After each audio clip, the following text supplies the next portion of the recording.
রাসূল করিম সাল্লাল্লাহু আলাইহি ওয়াসাল্লামের কাছে এক সাহাবা এসেছেন। এসে হুজুরকে জিজ্ঞাসা করছেন, ইয়া রাসূলুল্লাহ, ইয়া হাবিবাল্লাহ, কিয়ামত কখন হবে? আল্লাহ রসুল একটু নীরবতা পালন করলেন। আবার একই প্রশ্ন করলেন যে ইয়া রাসূলুল্লাহ, কিয়ামত কখন হবে? আল্লাহ রসুল নীরবতা পালন করলেন।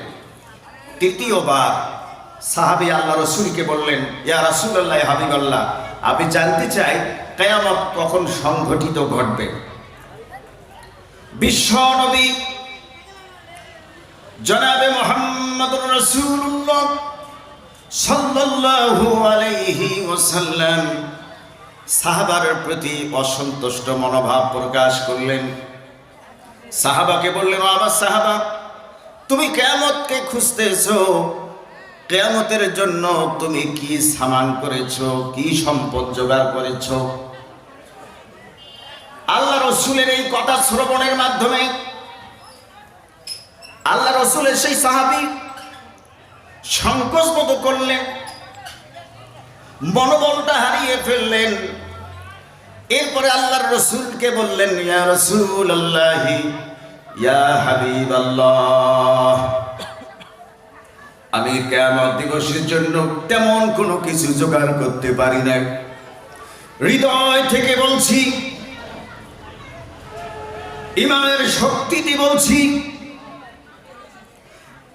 পরকালের জন্য, কিয়ামত দিবসের জন্য তেমন কোনো কিছু জোগাড় করতে পারি নাই। কেবলমাত্র এই হৃদয়ে আল্লাহ এবং তার রাসূলের ভালোবাসা জোগাড় করেছি। আল্লাহ রাসূল সাহাবার সেই কথা শোনার পরে খুশি হয়ে গেলেন। ইমাম শাফি রাহমাতুল্লাহ আলাইহি উল্লেখ করেন তাফসীরে মারিফুল কোরআনে, আল্লাহ রাসূল সাহাবীকে বললেন, ও আমার সাহাবী, তোমার হৃদয়ের অবস্থা যদি এরকম হয়ে থাকে, জেনে রাখো, যার ভালোবাসা তোমার হৃদয়ে জায়গা পেয়েছে, আশা করা যায় তার সাথেই তোমার হাসর নাসর হয়ে যাবে। সাহাবারা আল্লাহ রাসূলের আনুগত্য কেমন ছিলেন? হাদিস থেকে বলছি, হযরত আব্দুল্লাহ ইবনে মাসউদ আল্লাহ রাসূলের একজন শ্রেষ্ঠ সাহাবী। আল্লাহ রাসূলের যুগে সাহাবীদের মধ্য থেকে প্রথম সারির সাহাবী তিনি। কোরআন শরীফ এত সুন্দর করে পড়তে জানতেন। আল্লাহ রাসূল মাঝে মাঝে হযরত আব্দুল্লাহ ইবনে মাসউদকে বলতেন, মাসউদ, তুমি একটু কোরআন পড়ো, আমি বিশ্ব নবী তোমার জবান থেকে তেলাওয়াতকৃত কোরআন শুনতে চাই। হযরত মাসউদ রাদিয়াল্লাহু তাআলা আনহু আল্লাহ রাসূলকে বললেন, ইয়া রাসূলুল্লাহ, ইয়া হাবিবাল্লাহ, আনতা সাহিবুল কোরআন, আপনি হচ্ছেন কোরআনওয়ালা, আপনার প্রতি এই কোরআন অবতীর্ণ হয়েছে। ইয়া রাসূলুল্লাহ, ইয়া হাবিবাল্লাহ, আপনার সম্মুখে আমি কি কোরআন তেলাওয়াত করব? আল্লাহ রাসূল বললেন, আমার সাহাবী, আমি বিশ্ব নবী, আমার প্রতি কোরআন অবতীর্ণ হয়েছে, তারপরেও আমার মন চায় অন্যের কাছ থেকে তেলাওয়াতকৃত কোরআনুল কারীম শ্রবণ করতে, শুনতে। আল্লাহ রাসূল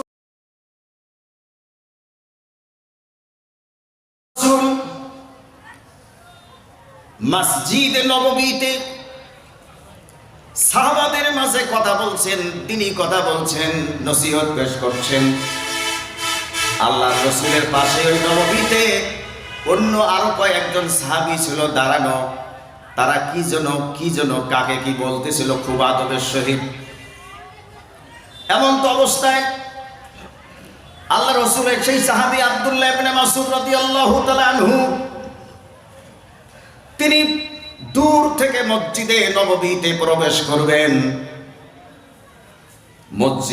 মসজিদে নববী থেকে এখন পর্যন্ত তিনি প্রায় 200 গজ দূরে রয়েছেন, কিন্তু তিনি আল্লাহ রসুলকে দেখতে পাচ্ছেন, আর আল্লাহ রসুলের নজর হযরত আব্দুল্লাহ ইবনে মাসউদের দিকে পড়ে গিয়েছে। আল্লাহ রসুল নসিহত প্রদানকালে উপস্থিত সাহাবাদেরকে বললেন, ও আমার সাহাবীরে, তোমরাও বসে পড়ো। এই কথা বলার সাথে সাথে আব্দুল্লাহ ইবনে মাসউদ সে ওই জায়গায় তিনি সঙ্গে সঙ্গে বসে পড়লেন। বলুন সুবহানাল্লাহ। আল্লাহ রাসূল ইশারা দিচ্ছেন আব্দুল্লাহ ইবনে মাসউদ, ওয়াল খান, তুমি আসো। হযরত আব্দুল্লাহ ইবনে মাসউদ আল্লাহ রাসূলের নিকট আসলেন। আল্লাহ রাসূলের নিকট যখন আসলেন, আল্লাহ রাসূল তখন বললেন, মাসউদ, তুমি বসছো কেন? আমি তো তোমাকে বসতে বলিনি, তুমি কেন বসছো? হযরত আব্দুল্লাহ ইবনে মাসউদ বলেন, ইয়া রাসূলুল্লাহ, ইয়া হাবিবাল্লাহ, এই হৃদয় আল্লাহ এবং তার রাসূলের প্রতি ঈমান এনেছি, হৃদয়টাকে ঈমান দিয়ে ভরপুর করে দিয়েছি। জীবনে অনেক কষ্ট পেয়েছি, জীবনে অনেক নির্যাতন সহ্য করতে হয়েছিল এই ঈমান নামক প্রদীপ হৃদয়ে ধারণ করার কারণে। ইয়া রাসূলুল্লাহ, ইয়া হাবিবাল্লাহ, আমি মসজিদে নববীতে আসতেছিলাম, আপনার জবান থেকে আওয়াজ এলো, বসো। আমি বুঝতে পারি নাই আপনি কাকে বসতে বলছেন আর কাকে আসতে বলেছেন। আপনার কথা যখন আমার কর্ণগোচর হয়ে গেল, আমার কানে পৌঁছিল, আব্দুল্লাহ ইবনে মাসউদ কোন হিসাবে আর কোন সাহসে দাঁড়িয়ে থাকতে পারে, আমি আল্লাহর রাসূলের কথা মান্য করার জন্য সাথ সাথ আমি ওই জায়গায় বসে পড়লাম।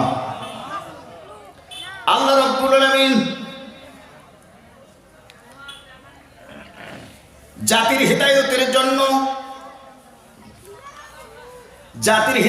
জন্য অসংখ্য নবী এবং রাসূলগণকে পৃথিবীতে পাঠিয়ে দিয়েছেন। আধুনিক বিজ্ঞান বলে এই পৃথিবী সৃষ্টি হয়েছে 500 কোটি বছর আগে। কত বছর বলেন? 500 কোটি বছর আগে পৃথিবী সৃষ্টি হয়েছে। তারা একটা আইডিয়া করেছেন, একটা ধারণা দিয়েছেন। আল্লাহ রাব্বুল আলামিন এই পৃথিবী বানিয়েছেন, সেখানেও তিনি তার নিজস্ব একটি পরিচয় তুলে ধরলেন জাতির কাছে। সেই পরিচয় হলো, যেমন ধরুন বাংলাদেশে যদি কোনো বড় বক্তা থাকে, উনি নিজেই যদি বলে আমার মতো আর কোনো বড় বক্তা নেই, সাধারণ মানুষ মেনে নিল। যারা জ্ঞানীগুণী শিক্ষিত ব্যক্তিবর্গ, তারা এই কথা তার মেনে নিতে পারবে না, কেননা এটা অহংকারী কথা, তার থেকেও কেউ না কেউ বড় থাকতে পারে। কথা বলেন ঠিক কিনা?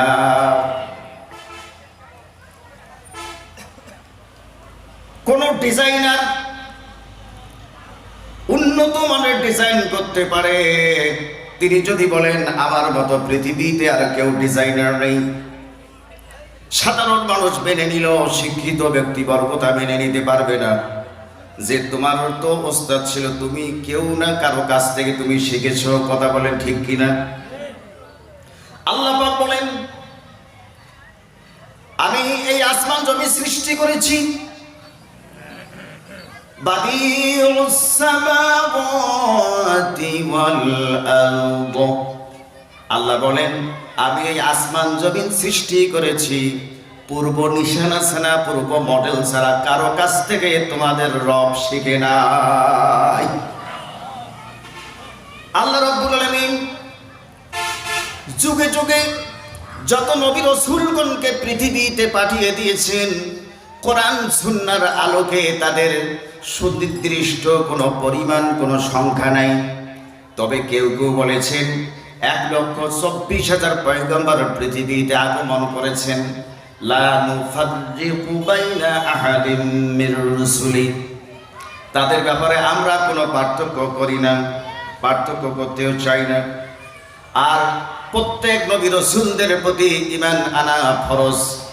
ঈমানে মুফাসসালে সেখানে স্পষ্ট বর্ণিত, কথা বলেন ঠিক কিনা?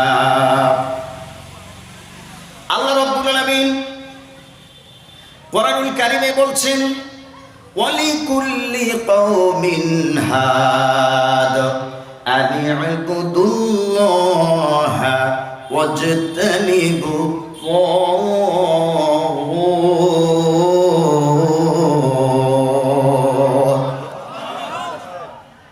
ঈমানের জোর কমছে না বাড়ছে?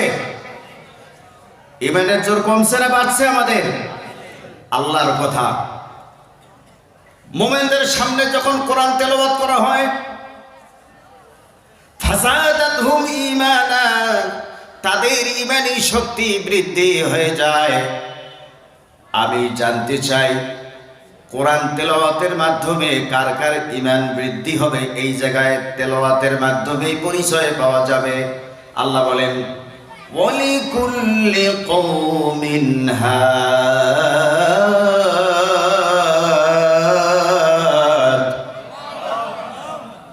আন ইবুদুল্লাহা ওয়াজতানিবুত তাগুত। আল্লাহ বলেন প্রত্যেক জাতির কাছে আমি আল্লাহ রাব্বুল আলামিন পথ প্রদর্শক পাঠিয়ে দিয়েছি। নবী রাসূলগণকে আল্লাহ পাক পাঠিয়ে দিয়েছেন। যেমন আসমানি 104খানা কিতাবের মধ্যে বৃহত্তম 4খানা কিতাব, তাওরাত। হযরত মুসা আলাইহিস সালাতু ওয়াস সালামের প্রতি আল্লাহ রাব্বুল আলামিন এই তাওরাত নাজিল করেছেন। জাবুর হযরত দাউদ আলাইহিস সালাতু ওয়াস সালামের প্রতি আল্লাহ পাক নাজিল করেছেন। তাওরাত মুসা নবীর প্রতি নাজিল করেছেন। জাবুর হযরত দাউদ আলাইহিস সালামের প্রতি নাজিল করেছেন। তাওরাত এবং জাবুর যে নাজিল হয়েছে, তাওরাত এবং জাবুরের মাঝখানে 600 বৎসরের পার্থক্য। কত বৎসর? আবার জাবুর থেকে হযরত ঈসা নবীর প্রতি আল্লাহ রাব্বুল আলামিন ইনজিল কিতাব নাজিল করেছেন। সেই ইনজিল কিতাব ইব্রানি অথবা আরবিক ভাষায় আল্লাহ পাক নাজিল করেছেন। এই ইনজিল থেকে, জাবুর থেকে এবং ইনজিলের মধ্যবর্তী যে সময়টা মুফাসসির কিরাম ঐতিহাসিকগণ বলেন এর মাঝখানে 1200 বৎসরের পার্থক্য ছিল। কত বৎসর? 1200 বৎসরের পার্থক্য ছিল। ইনজিল থেকে সর্বশেষ চূড়ান্ত কিতাব আল্লাহ পাকের পক্ষ থেকে বিশ্ব নবীর প্রতি জাতির হিদায়াতের উদ্দেশ্যে আল্লাহ রাব্বুল আলামিন যে কিতাব নাযিল করেছেন, মহাগ্রন্থ আল কোরআনুল কারীম। আল্লাহ রাব্বুল আলামিন এই আল কোরআনুল কারীম বিশ্ব নবীজির প্রতি নাযিল করেছেন। ইনজিল আর কোরআন নাযিল হওয়ার মধ্যবর্তী সময় হলো, মাঝখানের সময় হলো 500 থেকে 600 বৎসর পর্যন্ত। আল্লাহ রাব্বুল আলামিন কোরআনুল কারীমে নবী রাসূলগণকে পৃথিবীতে পাঠিয়ে দিয়েছেন, তার দৃষ্টান্ত তুলে ধরেছেন।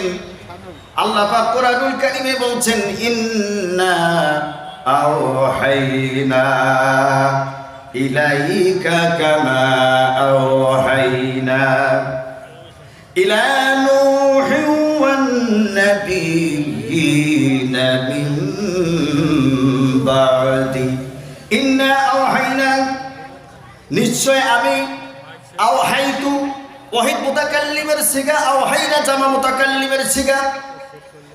ইন্না আওহাইনা ইলাইকা, কাজ জমির ব্যবহার করছেন রাসূল সাল্লাল্লাহু আলাইহি ওয়াসাল্লামকে বোঝানো হয়েছে। আল্লাহ পাক বলছেন ও আবার হাবিব, আপনার প্রতি আমি ওহী নাজিল করেছি। আর কামা আওহাইনা, আর ওইভাবে আমি আল্লাহ রাব্বুল আলামিন ওহী দিয়েছি নূহের প্রতি। নূহ আলাইহিস সালাতু ওয়াস সালামের পূর্ববর্তী পরবর্তী পয়গম্বরের প্রতি যেভাবে আমি আল্লাহ রাব্বুল আলামিন ওহী দিয়েছি, ওয়া আওহাইনা ইলা ইব্রাহিম ওয়া ইসমাঈল ওয়া ইসহাক ওয়া ইয়াকুব ওয়াল আসবাতি ওয়া ঈসা ওয়া আইয়ুব ওয়া ইউনুস ওয়া আতাইনা দাউদ যাবুরা।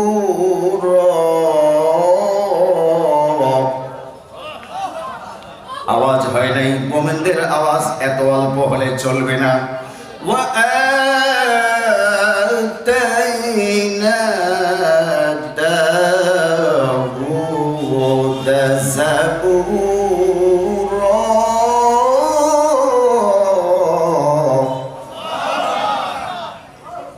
আল্লাহ রাব্বুল আলামিন সমস্ত ওই পয়গম্বরদের প্রতি ওহী করেছেন যাদের কথা কোরআনুল কারীমে আল্লাহ স্পষ্ট করেছেন। আর কোরআনুল কারীমে 114টি সূরার মধ্যে আল্লাহ পাক 25 জন নবী এবং রাসূলের নাম উল্লেখ করেছেন। বলুন সুবহানাল্লাহ। বিশ্ব নবী জনাবে মুহাম্মদুর রাসূলুল্লাহ সাল্লাল্লাহু আলাইহি ওয়াসাল্লাম বলেন, আল্লাহ পাক আমার প্রতি কোরআনুল কারীম অবতীর্ণ করেছেন।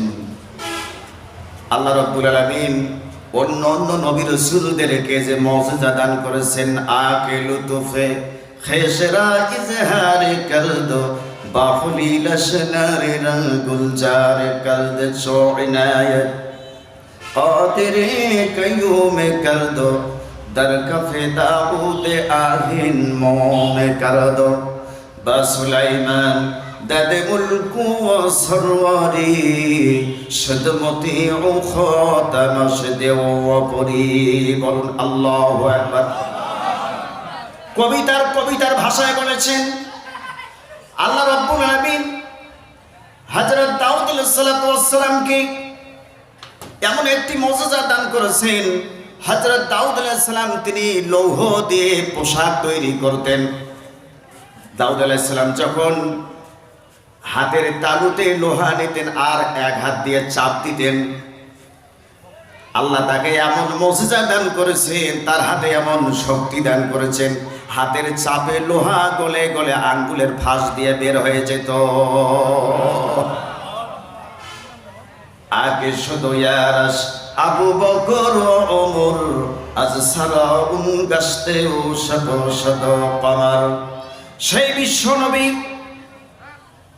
যিনি এমন একজন পয়গম্বর, নিজের শাহাদত আঙ্গুলির ইশারায় আল্লাহর কুদরতে তিনি চন্দ্রকে দ্বিখণ্ডিত করেছেন। আধুনিক বিজ্ঞান তা প্রমাণ করেছে। আর তিনি এমন একজন বিশ্ব নবী যার প্রিয় সাথী হযরত আবু বকর আর হযরত ওমর। বলুন সুবহানাল্লাহ। আল্লাহর নবীজি বলেন, ও আমার সাহাবা আজমাইন, পৃথিবীর মুমিন মুমিনাত জেনে রাখো, আল্লাহ রাব্বুল আলামিন অন্য নবী রাসূলদেরকে যে মুজিজা দিয়েছেন, আমি রাসূলুল্লাহর প্রতি আল্লাহর পক্ষ থেকে যে মুজিজা এসেছে এটি কোনো একটি দুটি মুজিজা নয়। বিশ্ব নবীর কাছে 3000-এরও অধিক মুজিজা ছিল। 3000 যে মুজিজা রয়েছে, এই 3000 মুজিজার মধ্য থেকে সব থেকে শ্রেষ্ঠ মুজিজা বিশ্ব নবী বলেন, সেই মুজিজার নাম হলো আল্লাহর দেওয়া পবিত্র কোরআনুল কারীম। নবী করিম সাল্লাল্লাহু আলাইহি ওয়াসাল্লাম যখন নবুয়ত প্রাপ্ত হননি, তার কাছে ওহী আসেনি। কাবা থেকে প্রায় 6 কিলোমিটার উত্তর পূর্বে হেরা গুহা অবস্থিত। আল্লাহ রাসূল সেই হেরা গুহায় যেতেন, দীর্ঘ সময় সেখানে কাটাইতেন, কিছু খাবার নিয়ে যেতেন, খাবার শেষ হয়ে যেত, বাসায় আবারও তিনি আসতেন এবং খাবার নিয়ে সেখানে যেতেন। 610 খ্রিস্টাব্দে 10ই আগস্ট চন্দ্র বৎসর হিসাবে আল্লাহ রসুলের বয়স যখন 40 বৎসর 6 মাস 12 দিন, আর সৌর বৎসর হিসাবে আল্লাহ রসুলের বয়স ছিল 39 বৎসর 3 মাস 22 দিন। এমন তো অবস্থায় আল্লাহ রসুলের কাছে জিবরিল ফেরেশতা আল্লাহ রসুলের নিকট এসে হাজির হলো। আল্লামা সুহাইলি রাহিমাহুল্লাহ তিনি বলেন, বুখারীর হাদিস থেকে উদ্ধৃতি রয়েছে, জিলদে আউয়াল অর্থাৎ প্রথম খণ্ড থেকে বিশ্ব নবীজি বলেন, আমার কাছে যে ওহী আসতো, আমার কাছে 7 পদ্ধতিতে আল্লাহর পক্ষ থেকে আমার কাছে কোরআন নাজিল হতো। জীবনের প্রথম দেখা জিবরিলের সাথে আল্লাহ রসুলের কাছে এসে জিবরিল বলতেছেন, ইকরা ইয়া মুহাম্মাদু। আল্লাহ রসুল বলছেন, আল্লাহ রসুল তার কথার প্রত্যুত্তরে বললেন যে মা আনা বিকরাইন, আমি তো পড়তে জানি না। জিবরিল ফেরেশতা আবারও বললেন, ইকরা ইয়া মুহাম্মাদু। ইকরা আমরের সিগা ওয়াহিদ মুযাক্কার, আমর হাজার মারুফ, ইম্পারেটিভ সেন্টেন্স। আল্লাহ রসুলের প্রতি জিবরিল নির্দেশ দিলেন, ইকরা ইয়া মুহাম্মাদু, মুহাম্মদ আপনি পড়ুন। আল্লাহ রসুল বললেন, আমি পড়তে জানি না, আমি কেমনে পড়বো, পড়তে তো জানি না। 2 বার অপারগতা প্রকাশ করলেন। এমন তো অবস্থায় হযরত জিবরিল আল্লাহর রসুলকে বুকে টেনে এনে একটু জড়িয়ে ধরলেন। জড়িয়ে দেওয়ার পরে ছেড়ে দিয়ে বলছেন, ইকরা ইয়া মুহাম্মদ, মুহাম্মদ সাল্লাল্লাহু আলাইহি ওয়াসাল্লাম আপনি পড়ুন। কি পড়ুন? এমন তো অবস্থায় জিবরিল আল্লাহর পক্ষ থেকে এসেছে। কোরআনুল কারীমে 114টি সূরা রয়েছে। 114টি সূরার মধ্য থেকে 96তম যে সূরাটি, সে সূরাটির নাম হলো সূরাতুল আলাক। বলেন সূরাতুল আলাক। আলাক শব্দের অর্থ হচ্ছে রক্তপিণ্ড। আল্লাহ রাব্বুল আলামিন রাসূল সাল্লাল্লাহু আলাইহি ওয়াসাল্লামের প্রতি প্রথম ওহী করলেন জিবরিল মারফত। আল্লাহ রাসূলের কাছে নাজিল হলো, ইকরা বিসমি রাব্বিকাল্লাযী খালাক। রাসূল আপনি পড়ুন ওই আল্লাহর নামে যিনি আপনাকে সৃষ্টি করেছেন। বুখারীতে হাদিস এসেছে, কুল্লু আমরিন যিবালিন লাম ইয়াবদা বিসমিল্লাহি ফাহুয়া আবতার ওয়া আবতা। কোন নেক আমলের শুরুতে যদি বিসমিল্লাহ বলা না হয়, ওই কাজটি অপূর্ণাঙ্গ, অর্থাৎ ওই কাজটি পূর্ণাঙ্গ নয়। এজন্য প্রত্যেক বৈধ কাজে বিসমিল্লাহ বলতে হবে। কথা বলেন ঠিক কিনা? আমরা খানা খাবো, বিসমিল্লাহ দোয়া আছে কিনা বলেন? কোনো ভালো কাজ শুরু করবো, বিসমিল্লাহ বলতে হবে। হয়তো অনেকের প্রশ্ন, হুজুর আমরা যে বিড়ি টানি, বিড়িতেও বিসমিল্লাহ বলতে হবে নাকি?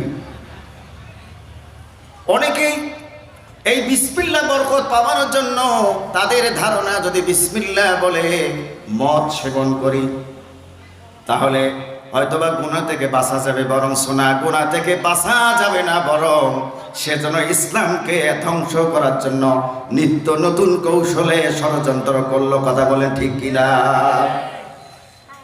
যে জিনিস খাওয়া বৈধ, যে জিনিস খাওয়া বৈধ আল্লাহ হালাল করেছেন, সেই জিনিস সর্বদায়ের জন্য হালাল। শুকরের গোশত আল্লাহ হারাম করে দিয়েছেন। উন্নত মশলা, উন্নত বাবুর্চি দিয়ে যদি রান্না করা হয়, ওই গোশত মুমিনদের জন্য খাওয়া বৈধ না অবৈধ? আরো জোরে বলেন, হারাম না হালাল? উচ্চ আওয়াজে বলুন, হালাল না হারাম? হারাম করে দেওয়া হয়েছে। আল্লাহ রসুলের নিকট সূরা আলাকের প্রথম সেই 5 আয়াত নাজিল হলো, ইকরা বিসমি রাব্বিকাল্লাযী খালাক। রাসূল আপনি পড়ুন, রাসূল আপনি পড়ুন, যিনি আপনাকে সৃষ্টি করেছেন সেই রবের নামে আপনি তেলাওয়াত করুন, সেই রবের নামে আপনি জিবরিলের সাথে পড়ুন। বলুন সুবহানাল্লাহ। খালাকাল ইনসানা মিন আলাক। আল্লাহ বলেন, খালাকাল ইনসানা মিন আলাক। আল্লাহ রাব্বুল আলামিন মানব জাতিকে সেই জমাট রক্তপিণ্ড থেকে সৃষ্টি করেছেন। ইকরা রাব্বুকাল আকরাম। আল্লাহ বলেন পড়ুন সেই রবের নামে যিনি অধিক দয়ালু। আকরম ইসমে তাফজিল, অর্থাৎ আল্লাহর এত দয়া তার উপরে আর কারো দয়া নাই। আল্লাহ রাব্বুল আলামিন বলেন আল্লাযী আল্লামা বিল কলম, যিনি কলমের মাধ্যমে শিক্ষা দিয়েছেন তোমাকে। আল্লাযী আল্লামা বিল কলম, যিনি কলমের মাধ্যমে শিক্ষা দিয়েছেন। আল্লামাল ইনসানা মা লাম ইয়ালাম, মানুষ যা জানতো না। বলুন সুবহানাল্লাহ। জিকির করুন লা ইলাহা ইল্লাল্লাহ।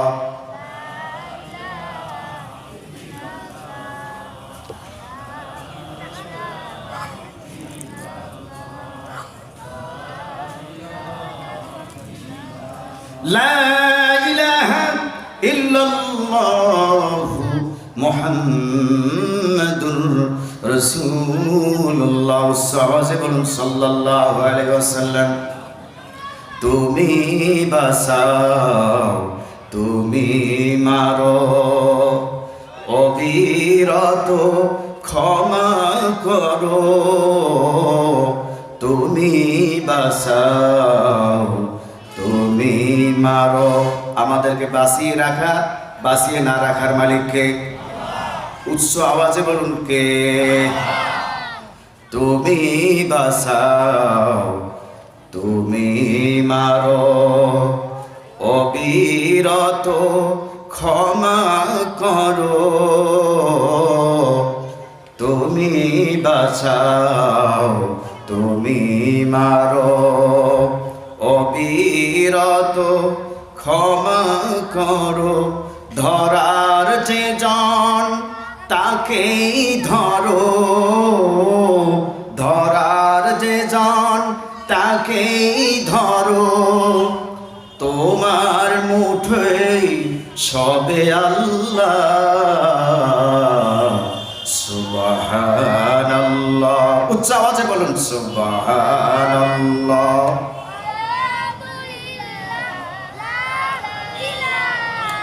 ইল্লাল্লাহ সুবহানাল্লাহ ওয়ালহামদুলিল্লাহ লা ইলাহা ইল্লাল্লাহ।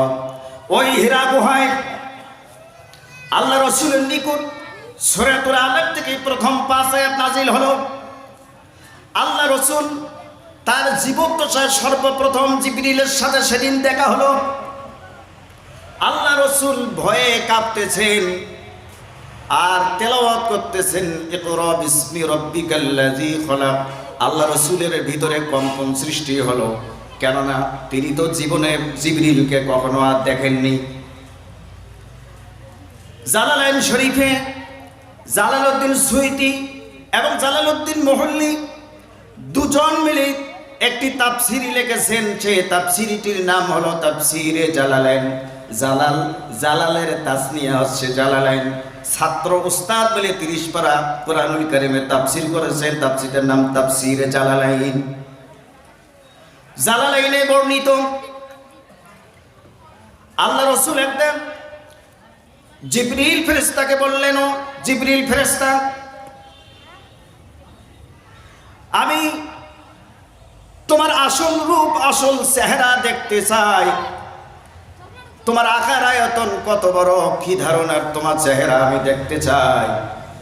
হযরত জিবরিল বললেন, ইয়া রাসূলুল্লাহ, ইয়া হাবিবাল্লাহ, আপনি আমাকে দেখে সহ্য করতে পারবেন না।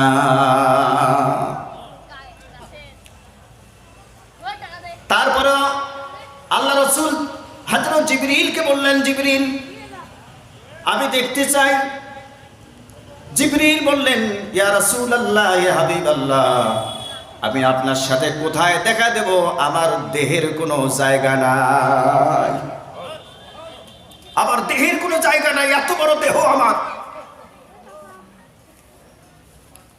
রাসূল করিম সাল্লাল্লাহু আলাইহি ওয়াসাল্লাম বললেন, সৌদি আরবের আবদা নামক একটি জায়গা, অনেক বড় জায়গা, আল্লাহ রাসূল জিবরিলকে বললেন, জিবরিল আপতায় তুমি আমার সাথে দেখা করো। জিবরিল বললেন, ইয়া রাসূলুল্লাহ ওই জায়গায় আমার শরীরে জায়গা হবে না। হুজুর বললেন, তাহলে মিনায় দেখা করো। জিবরিল বললেন, ইয়া রাসূলুল্লাহ ইয়া হাবিবাল্লাহ মিনায়ও আমার শরীরের জায়গা হবে না। আল্লাহ রাসূল বললেন, তাহলে একটা কাজ করো, আরাফাতের ময়দানে তুমি আমার সাথে দেখা করো। হযরত জিবরিল বললেন, ইয়া রাসূলুল্লাহ ইয়া হাবিবাল্লাহ ঠিক আছে দেখা যাক। যখন আল্লাহ রাসূলের সাথে জিবরিলের দেখা করার সময় হলো, আল্লাহ রাসূল সেই আরাফাত ময়দানে অবস্থান করছেন। জিবরিল আসতেছেন। জিবরিলকে দেখে আল্লাহ রাসূল সাথে সাথে বেহুশ হয়ে জমিনে পড়ে গেলেন। হযরত জিবরিল আল্লাহ রাসূলকে মাটির থেকে হাত দিয়ে কোলায় তুলে কোলায় করে নিয়ে আল্লাহ রাসূলের যখন হুঁশ ফিরল, আল্লাহ রাসূলকে বললেন, মুহাম্মদ সাল্লাল্লাহু আলাইহি ওয়াসাল্লাম আমি তো বলছি আমার শরীরের জায়গা কোনো জায়গায় হওয়া সম্ভব না দুনিয়ার বুকে। আল্লাহ রাসূল সুস্থ হওয়ার পরে সাহাবা কেরাম জিজ্ঞাসা করেন, ইয়া রাসূলুল্লাহ ইয়া হাবিবাল্লাহ জিবরিলের সাথে আপনার যে সাক্ষাৎ হয়েছিল, জিবরিলের আকৃতি কেমন, চেহারা কেমন আমরা জানতে চাই।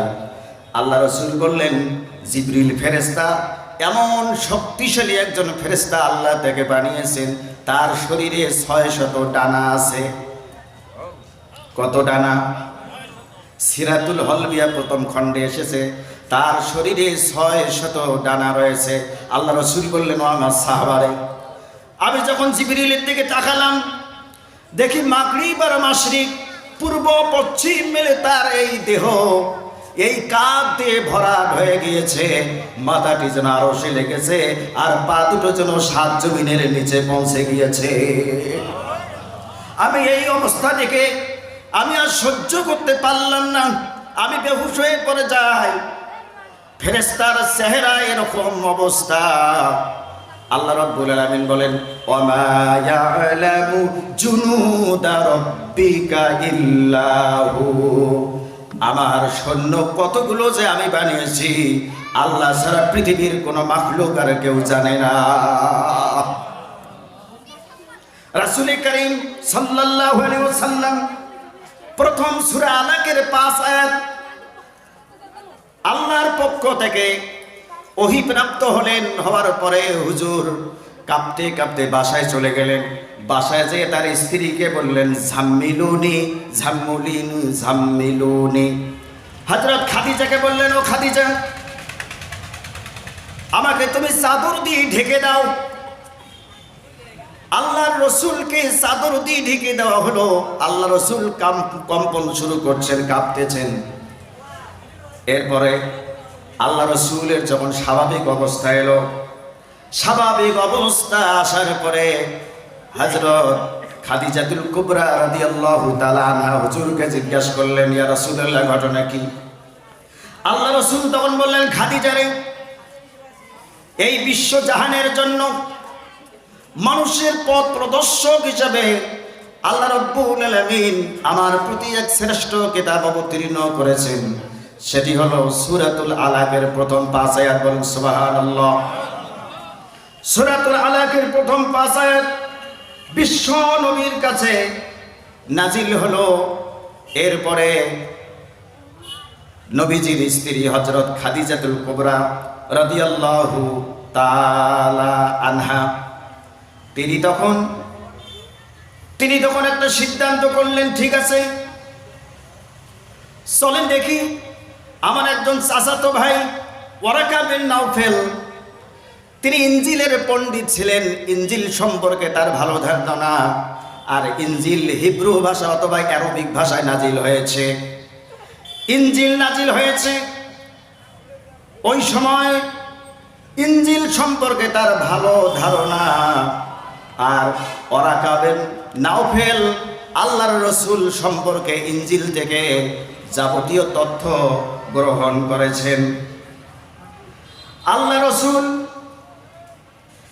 ওয়ারাকা বিন নাওফেলের কাছে যাবে, আল্লাহ রাসূলের কম্পন থামতেছে না।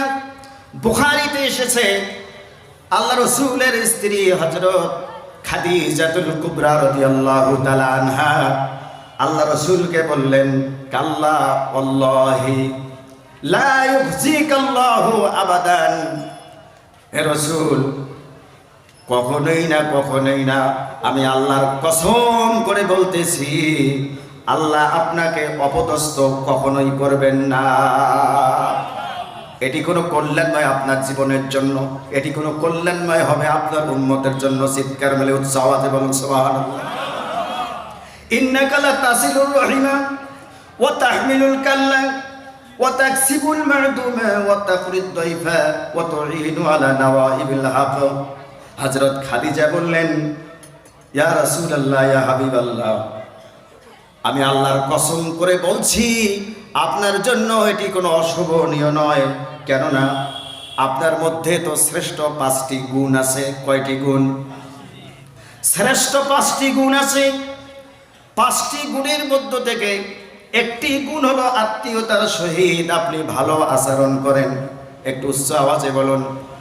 এজন্য কবি বলছেন, মোমেনে কো দোস্ত মেহমান রানে কো হক শাহিদ বাবে জান্নাত রবেরো। মোমেনে কো দোস্ত মেহমান রানে কো হক শাহিদ বাবে জান্নাত রবেরো। উচ্চ আওয়াজে বলেন সুবহানাল্লাহ। মোমেনগণ, মেহমানকে সন্তুষ্ট রাখো।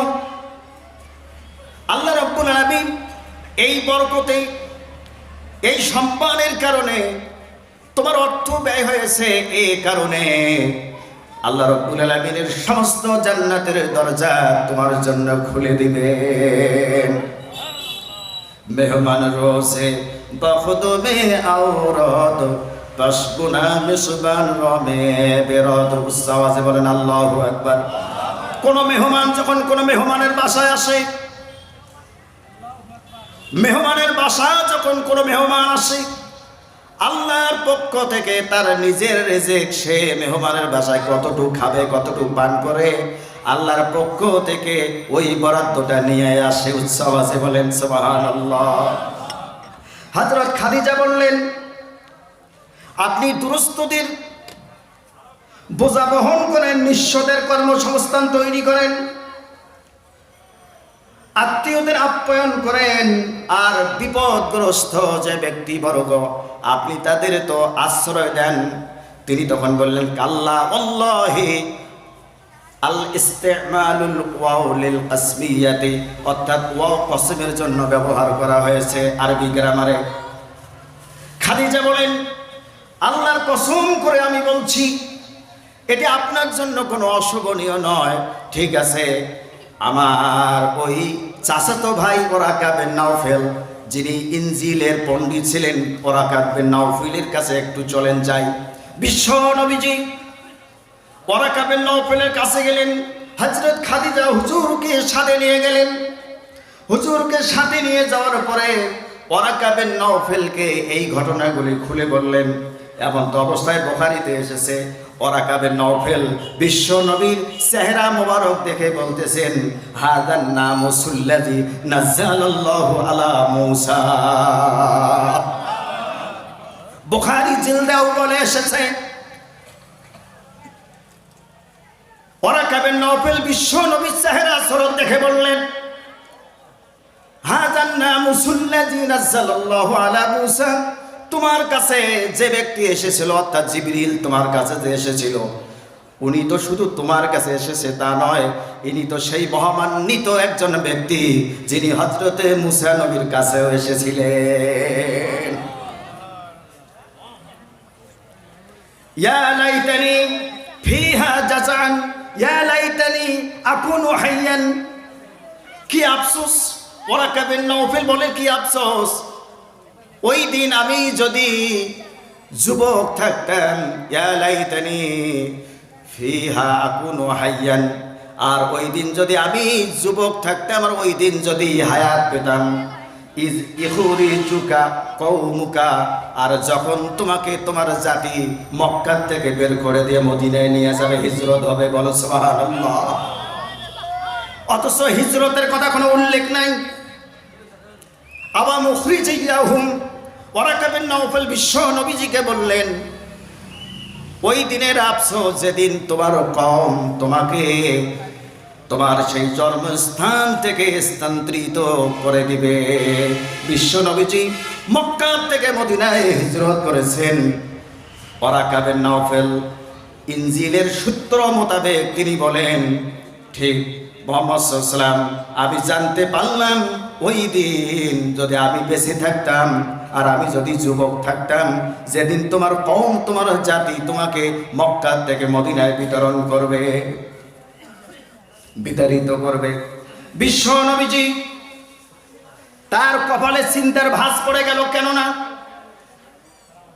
কোন কারণে আমাকে স্থান ত্যাগ করতে হবে, কি জন্য, কোন কারণে, কি অপরাধ আমার?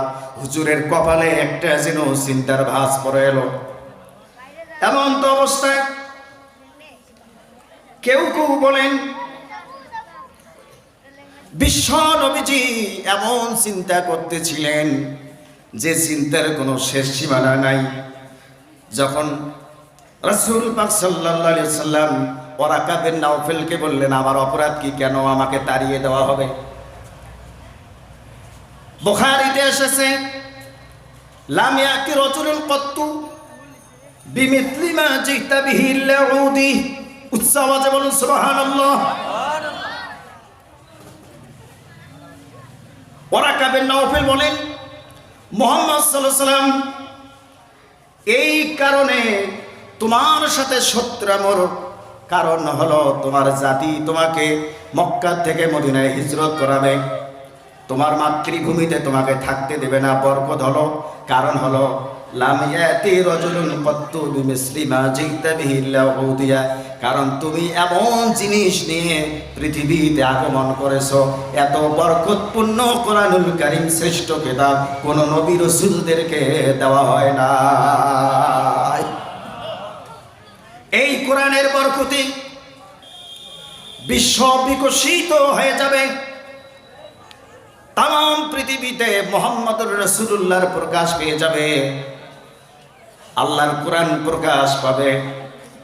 আর তোমার সাথে শত্রুতা করার কারণ হলো অন্য অন্য নবী রাসূলগণ ছিল আঞ্চলিকভাবে নির্দিষ্ট কোন কওমের জন্য।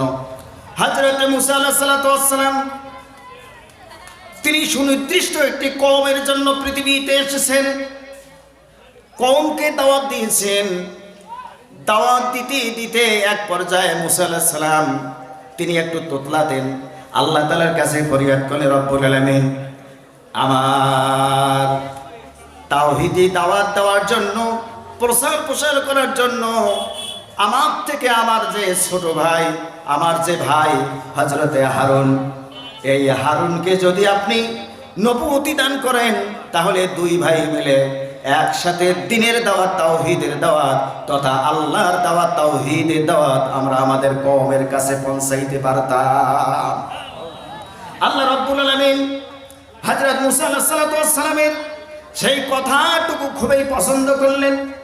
আল্লাহ রাব্বুল আলামিন কোরআনুল কারীমে বলছেন, ওয়াজালনা আখাহু হারুনা নাবিয়্যা, আমি মুসার সাথে তার ভাই হারুনকেও একই সাথে নবুয়তি দান করলাম। প্রত্যেক সেই নবী রাসূলগণ ছিলেন নির্দিষ্ট কওমের জন্য, নির্দিষ্ট জাতির জন্য,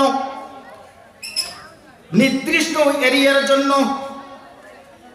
নির্দিষ্ট জায়গার জন্য।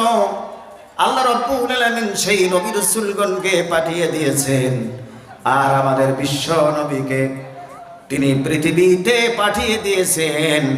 আল্লাহ তার পরিচয় দিয়েছেন, ওয়া ইন্নাকা লাআলা খুলুকিন আযীম,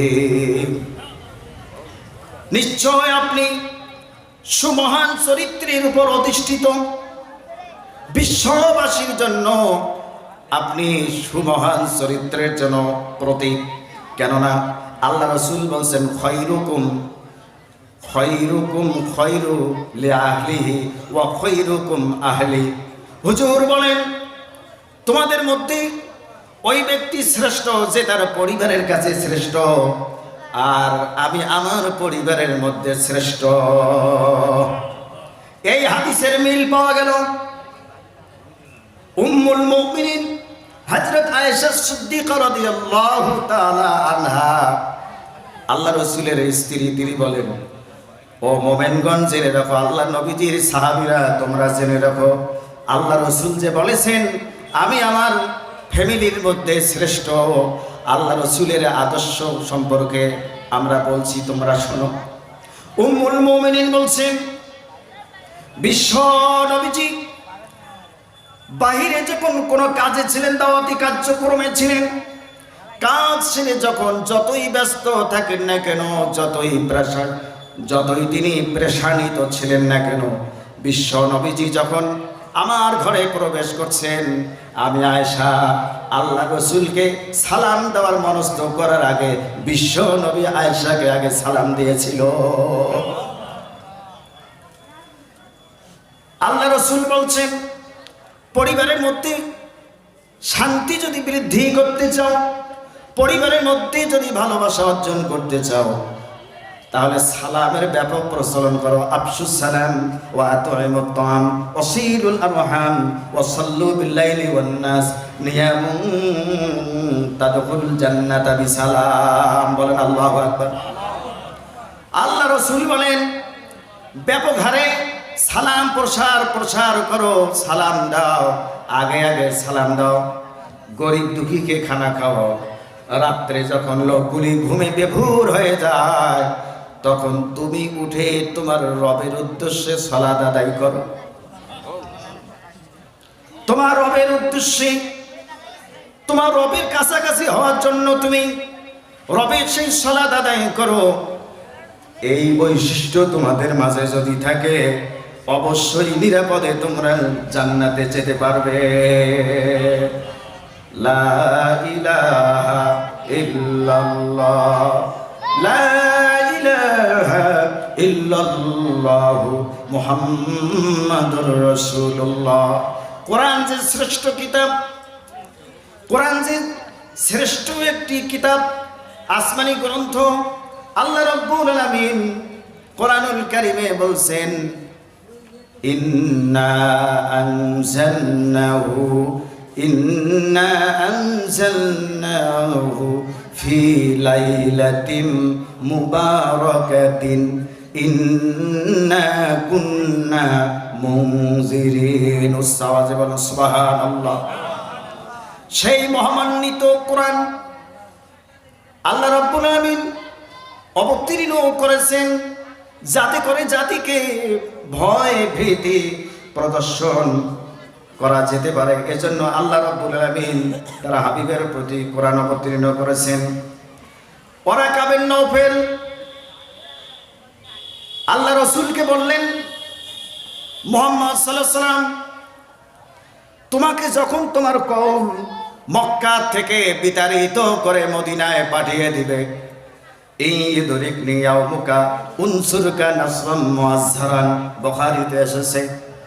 ওয়ারাকা বিন নওফেল তিনি আল্লাহ রাসূলকে বললেন, ইদরিকনি ইয়াউমুকা, হায় আফসোস, হায় আফসোস, ওই দিন যদি আমি বেঁচে থাকতাম, উনসুরকা নাসরান মুআজ্জারান, মুহাম্মদ সাল্লাল্লাহু আলাইহি ওয়াসাল্লাম, আমি আপনাকে আমার সাধ্য মতো সাহায্য করতাম। বলুন সুবহানাল্লাহ। এরপরেও আল্লাহ রসুলের ভয় যেন কাটতেছে না, তিনি কম্পন অবস্থায় রয়েছেন। আল্লাহর রসুলকে খাদিজা কাছে নিলেন। খাদিজা কাছে নিয়ে বাইহাকি শরীফের দালায়েলুন নবুওয়াত কিতাবে এসেছে, ইবনে হিশাম থেকে বর্ণিত, আল্লাহ রসুল তার কাছে ওহী নাজিলের পরেও তিনি পেরেশানিত, তার শরীর যেন ঘামছে, তার শরীর যেন কাঁপতেছে তখনও। আর আল্লাহ রসুলের কাছে 7 পদ্ধতিতে যে ওহী এসেছিল, হযরত আয়েশা থেকে বর্ণিত, তিনি বলেন, আল্লাহ রসুলের স্ত্রী হযরত আয়েশা রাদিয়াল্লাহু তাআলা আনহা থেকে বর্ণিত, হযরত আয়েশা বলেন, ইয়া রাসূলুল্লাহ, হাবিবাল্লাহ, আপনার কাছে যে ওহী আসে, সব থেকে ওহী আসে যে আপনার প্রতি কষ্টদায়ক পদ্ধতি কোনটি?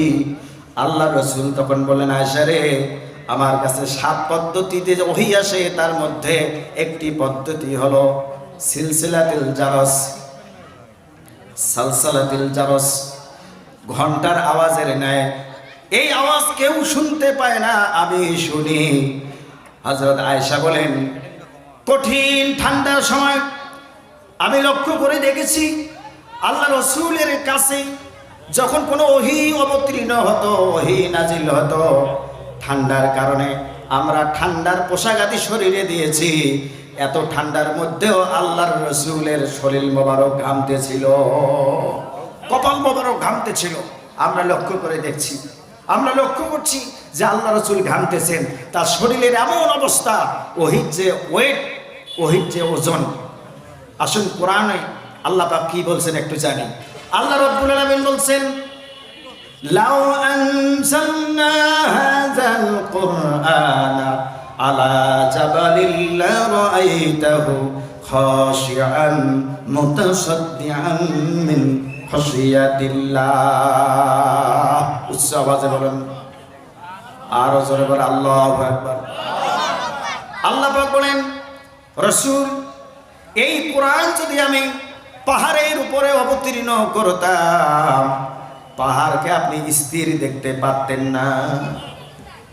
কোরআনের ওজন, কোরআনের ওয়েট পাহাড় সহ্য করতে পারতো না। অথচ আল্লাহ রাব্বুল আলামিন এই কোরআনুল কারীম, 30 পারা কোরআনুল কারীম বনি আদমের সিনায়ে দেয়। হেফজ মাদ্রাসাগুলো থেকে ছোট্ট ছোট্ট শিশুরা রাত 3টার সময় উঠে তাহাজ্জুদের সালাত আদায় করে কোরআন হেফজ করা শুরু করে দেয়। এইভাবে শ্রম দিতে দিতে ওই এতটুক দিলের ভিতরে, এতটুক হৃদয়ের ভিতরে আল্লাহর পক্ষ থেকে 30 পারা কোরআন শরীফ হেফজ হয়ে যায়। আল্লাহ রাব্বুল আলামিন তার হাবিবের প্রতি এই মহামান্বিত কিতাব নাজিল করলেন। নিশ্চয়ই এই কিতাব নাজিলের একটি সুনির্দিষ্ট কারণ আছে। আল্লাহ বলেন হুদাল লিন্নাস। উচ্চ আওয়াজে বলেন সুবহানাল্লাহ। আল্লাহ পাক বললেন হুদাল লিন্নাস, মানব সম্প্রদায়ের জন্য এটি হেদায়েত, পথ প্রদর্শক হিসেবে আল্লাহ নাস শব্দ ব্যবহার করছেন মানুষ। আল্লাহ হুদাল্লিল মুত্তাকিন, হুদাল্লিল মুমিনিন এই ধরনের কথা না বলে আল্লাহ পাক তার এই কালাম যে বিশ্ববাসীর জন্য নাজিল করেছেন, আল্লাহ পাক বিশ্ববাসীর কথা ইঙ্গিত দিয়ে দিলেন। বলুন সুবহানাল্লাহ। আল্লাহ রাসূল কম্পন করতেছেন, তারপরেও বুখারীতে এসেছে হযরত খাদিজাতুল কুবরা রাদিয়াল্লাহু তাআলা আনহা আল্লাহর রাসূলকে তার এই উরুতে মাথা রেখে শোয়ালেন। মাথা রেখে শোয়ে আল্লাহ রাসূলকে বলছেন উসবুত ওয়া আবশির, ফাওয়াল্লাহি ইন্নাহু লামালাকুন ওয়া মা হাযা বিশাইতান। আল্লাহ রাসূলকে বলছেন উসবুত, আমরের সিগা, রাসূল আপনি অটল থাকুন, অর্থাৎ ভয়ের কোনো কারণ নাই, চিন্তার কোনো কারণ নাই। ওয়া আবশির, আমরের সিগা। আল্লাহ রাসূলকে বললেন ইয়া রাসূলুল্লাহ, ইয়া হাবিবাল্লাহ, আপনি শান্ত হন, আপনার জন্য শুভ সংবাদ। আমি পরীক্ষা করে দেখি আপনার কাছে যে এসেছে সে কে, আমি একটু পরীক্ষা করে দেখি। বাইহাকি শরীফে দালায়েলুন নবুওয়াতে ইবনে হিশাম থেকে বর্ণিত, হযরত খাদিজা তিনি ঘরের মধ্যে আল্লাহ রাসূলের মাথা মোবারক নিজের উরুতে রাখলেন, ডান অথবা বাম উরুতে, ডান অথবা বাম উরুতে আল্লাহর রাসূলের মাথা রাখলেন। রাখার পরে আল্লাহ রাসূলকে বললেন মুহাম্মদ সাল্লাল্লাহু আলাইহি ওয়াসাল্লাম, আপনি যাকে দেখছিলেন ইতিপূর্বে তাকে দেখতে পাচ্ছেন কি? আর ওই সময় খাদিজাতুল কুবরা নিজের মাথার কাপড় যে ছিল, কাপড়টা, পর্দাটা একটু সরিয়ে দিলেন। মাথার কাপড়টি সরিয়ে দিলেন এই কারণে যে আমি পরীক্ষা করতে চাই ফেরেশতা হলে এই জায়গায় থাকবে না, আর শয়তান হলে শয়তানের কাজ হইতে হলো এলোমেলো বেপরদা। কথা বলেন ঠিক কিনা? যতই এলোমেলো হয়, যতই চরিত্র নষ্ট হয় জাতির, শয়তান খুশি না বেজার? শয়তান খুশি না বেজার? আজকে তাম বাংলাদেশের অবস্থা অত্যন্ত ঘোলা অবস্থা। যুবক যুবতী বিশেষ করে মোবাইল ফোনের মাধ্যমে পরকীয়ার জোর দিন দিন বৃদ্ধি পাচ্ছে। কথা বলেন ঠিক কিনা? সঠিক যদি মনিটরিং করা হতো, সঠিক যদি মনিটরিং করা হতো, তাহলে যুব সমাজের এই চরিত্র নষ্ট হতো না। কথা বলেন ঠিক কিনা? মোবাইলের মধ্যে যত অশ্লীলতা ছবি ভিডিও আসে, এগুলি কোনো ক্রমেই দেওয়া যাবে না। এটা যদি গভর্নমেন্ট যদি বন্ধ করত, জাতির চরিত্রের 50% পরিবর্তন আসতো। কথা বলে ঠিক কিনা? বউ আছে, বাচ্চা আছে, সন্তানাদি আছে, এরপরেও রাত্রে বিছানায় শুইছে, নিজের স্ত্রী পাশে, মোবাইলে পরকীয়া করতেছে অন্য স্ত্রীর সাথে। কার স্ত্রী?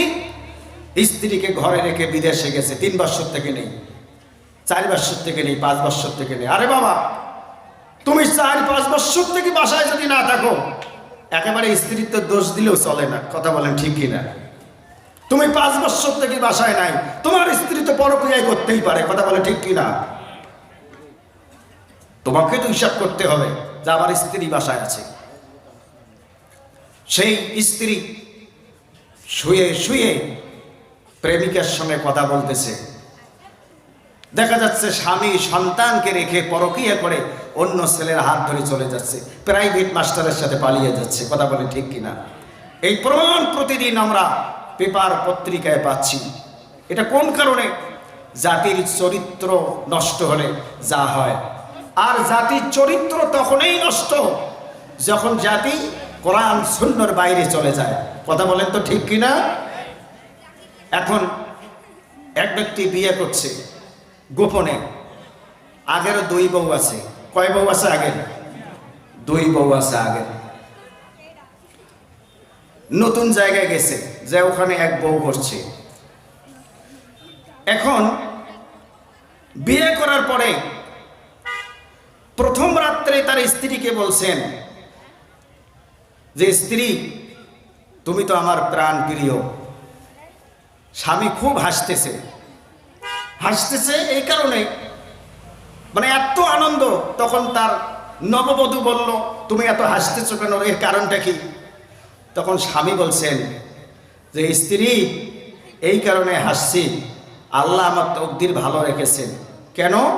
আমি যে তোমাকে বিয়ে করছি, বলছি আমার কোনো বউ নাই, আমার আগেরও 2টা বউ আছে,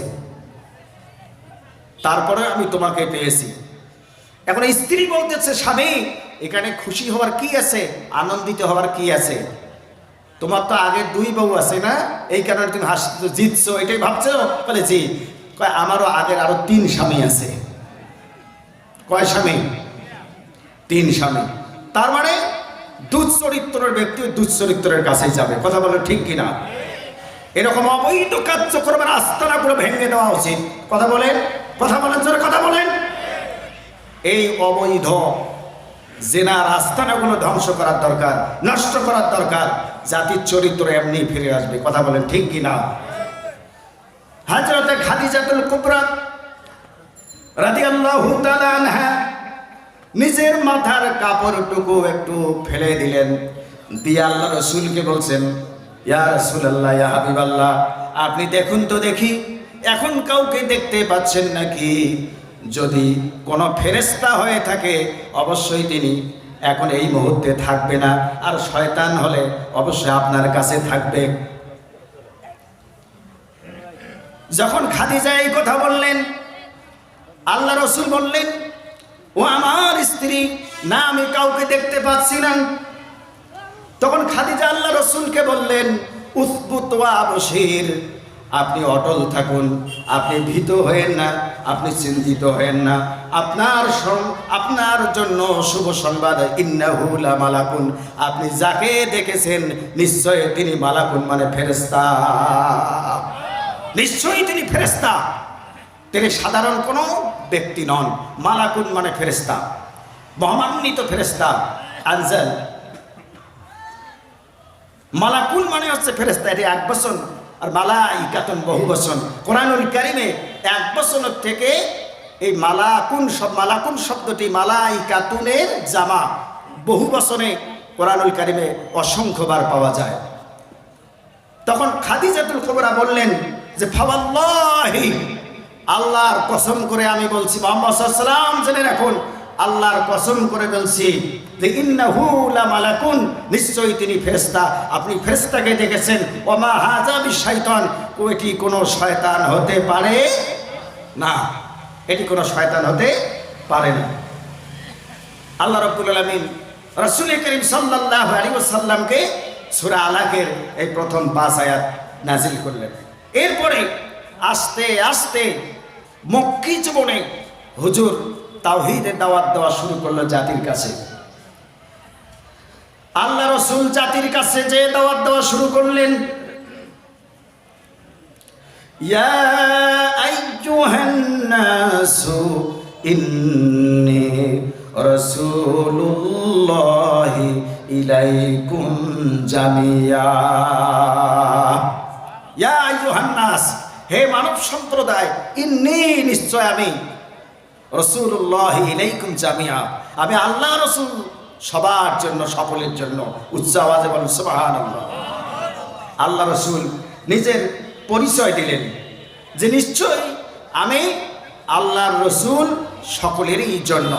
এরপরে আল্লাহ রাসূল তাদেরকে বললেন, ইয়া আইয়ুহান নাস, হে মানব সম্প্রদায়, কুলু, আমরের সিগা, লা ইলাহা ইল্লাল্লাহ, প্রত্যেকেই বলো আল্লাহ ছাড়া কোনো উপাস্য নেই।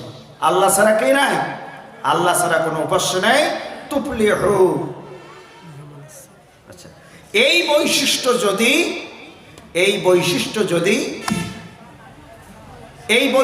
যদি তোমাদের থাকে, তাহলে তোমরা সফল হবে। উচ্চ আওয়াজে বলেন সুবহানাল্লাহ।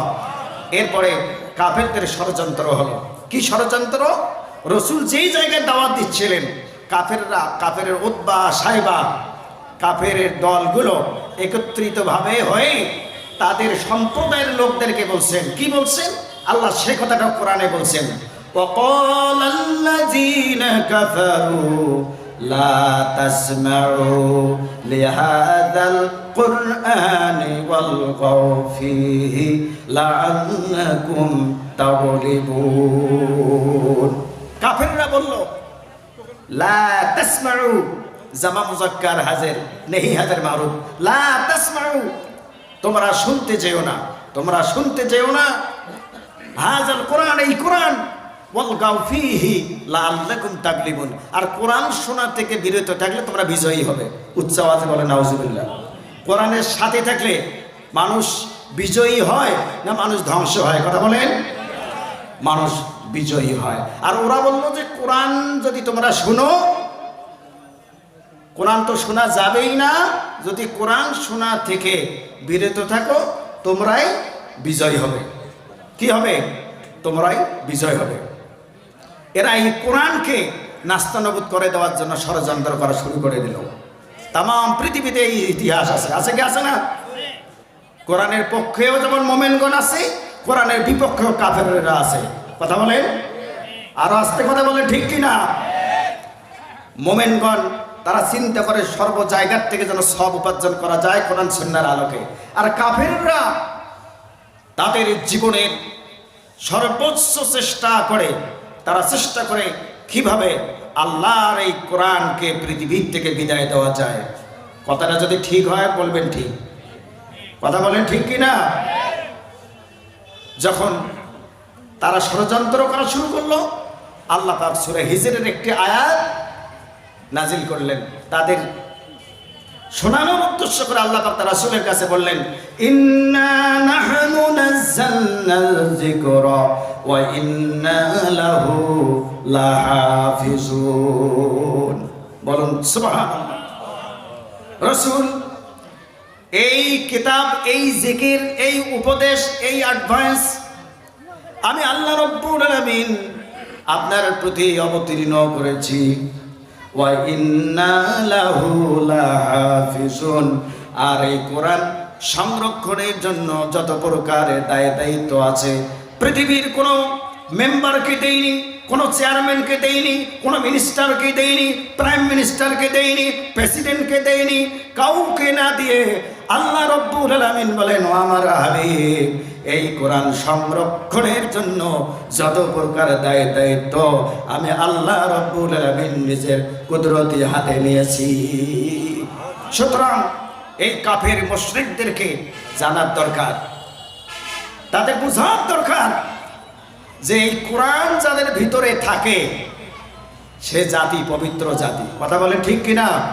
সুতরাং যতই ষড়যন্ত্র করা হোক না কেন, কোরআন নিভৃত কেউ করতে পারবে কি? কোরআন কেউ নিভৃত করতে পারবে না।